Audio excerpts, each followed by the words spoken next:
then now you remember, inside of Christ Jesus, in Christ Jesus. And Jesus will, God will provide everything. But important is how we stay in Christ Jesus. And then if you stay in Christ Jesus, there's no worry. There's no worry. God knows everything. God knows everything. What you need. But important is how we stand in the Christ Jesus. How you stand in Christ Jesus. Those who trust in Jesus, there's no condemnation. And then Romans 1 says. And then during the Christ Jesus, the Spirit, Holy Spirit in the Christ Jesus will help you. Wonderful life is have. And then I will say James 5:20. James 5:20. If you read those in the dark and then to the light, the Lord will cover your sin. The Lord will cover your sin. Why this is important? If you just go, hello, do you believe Jesus? Yeah, everyone here, they believe Jesus. You have to see this one hello crowd. You have to talk, be friendly. But if you become Christian, you have to become many friends. Not like just not special because of guapo and then very handsome, very maganda person. The only friend.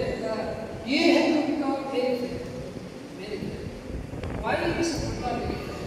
If you so that you know what their desire wants, what they have in problem, so that you have to know, and then we have church, Pastor Han, it's good to test strategy to tell them to come to our church. Your sin is covered. Your sin is covered. Understand? Your sin is covered, and then you become more afraid, more afraid. I know sometimes you, because of the school, you can talk with your friend, and then you need to, play your important. I know it's important. But if you invest only 1 hour, 2 hours, continuously in your daily, your future will be different. Your future will be different. Tao ng Panginoon ay gagawin sa iyo. Hindi niya pababayaan ang pag-aaral mo, no po? At higit sa lahat, no, we don't know, no po, ang kayang gawin ng Panginoon sa buhay po natin. Kasi naniniwala.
Amen.